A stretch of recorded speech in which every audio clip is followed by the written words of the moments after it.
नवनिर्वाचित आमदार श्री रवींद्रजी फाटक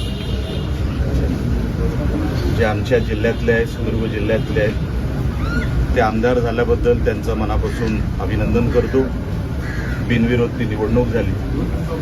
तसंच मी सन्माननीय अनिकेत तटकरे ही आमदार झाल्याबद्दल मी त्यांचं अभिनंदन करतो. कोकण या विधान परिषद निवडणुकीच्या तयारीच्या माध्यमातून मी त्या प्रक्रियेत होत असल्यामुळे आता सन्माननीय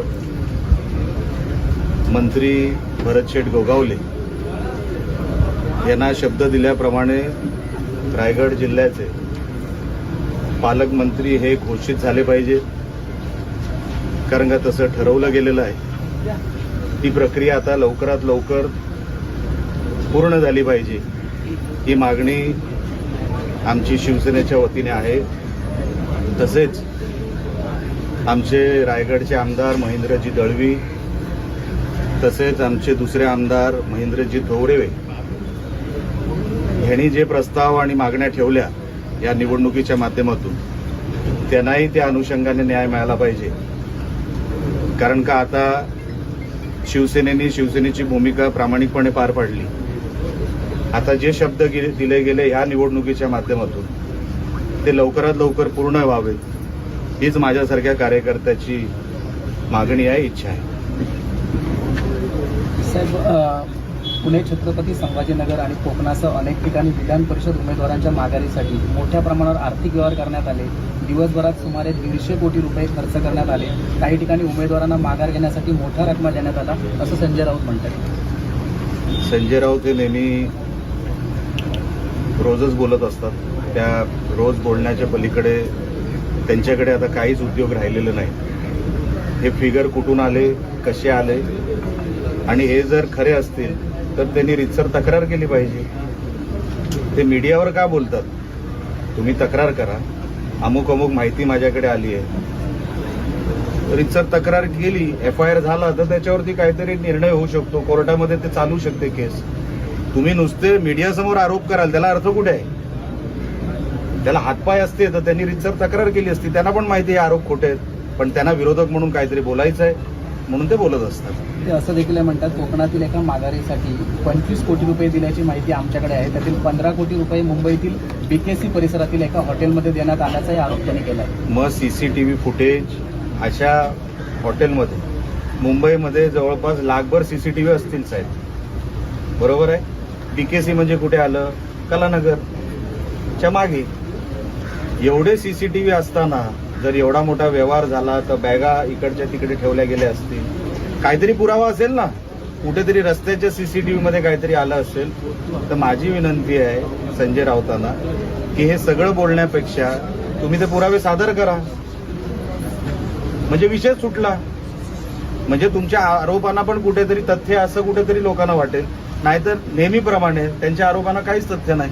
बाळमानेंची उमेदवारी मागे घेण्यामागे करोड रुपयाची उलाढाल झाली असा आरोप देखील त्यांनी केला. तसंच मी आपल्याला सांगितलं, ह्यांच्या साहेबांचं प्रश्नाचं उत्तर देताना मी तेच सांगितलं, जर तुमच्याकडे काही पुरावे असतील. आता बघा, ती सीट गेल्यातच जमावली. बाळमाने स्वतः काय बोलले कालच्या त्यांच्या पत्रकार परिषदेमध्ये, की त्यांचीच मतं त्यांना मिळणार की नाही ही शंका आहे, आणि त्या शंकेपोटी तरी ती उमेदवारी मागे घेतलेली आहे. म्हणजे उबाटाचीच मतं त्यांना मिळतील का नाही, म्हणजे इन शॉर्ट महाविकास आघाडीची मतं त्यांना मिळतील का नाही ही त्यांना शंका होती. तुमची मतं तुम्हाला शाबूत ठेवता येत नाही. तुमच्या उमेदवारांना मागून घेतलेली उमेदवारी होती, ती लक्षात ठेवा. कोणी लादलेली नव्हती. बाळमानेंनी मागून घेतलेली उमेदवारी होती.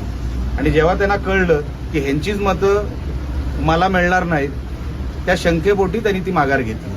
आता उगाच आरोप हे करत राहणार, ह्याच्यामध्ये काही तथ्य नाही. साहेब, पावसाळ्यामध्ये प्रामुख्याने पूरस्थिती निर्माण होते, मात्र यावेळी गाळ उपसा मोठ्या प्रमाणात झालाय नदीमधला, आपल्या भंगसा नदीचा जो झालेला आहे, कसं पाहता?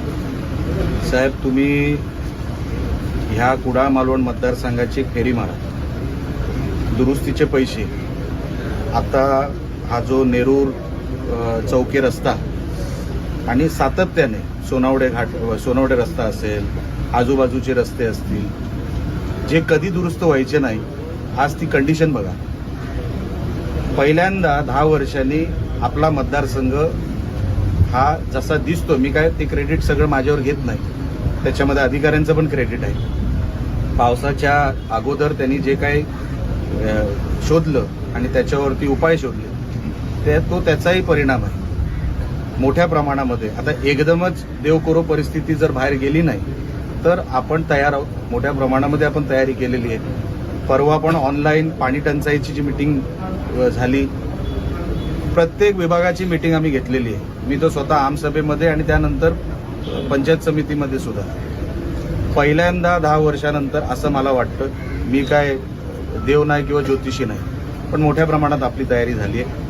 आणि मला अधिकाऱ्यांचंही मी अभिनंदन करतो, त्यांचंही कौतुक करतो, कारण का तेही खांद्याला खांदा लावून यशस्वी करण्यामध्ये त्यांचाही हातभार आहे. महाराष्ट्रातील ताज्या बातम्यांसाठी बघत रहा टाइम्स टुडे टीव्ही. सोबतच शेअर करा, सबस्क्राईब करा आणि बेल आयकॉन प्रेस करा.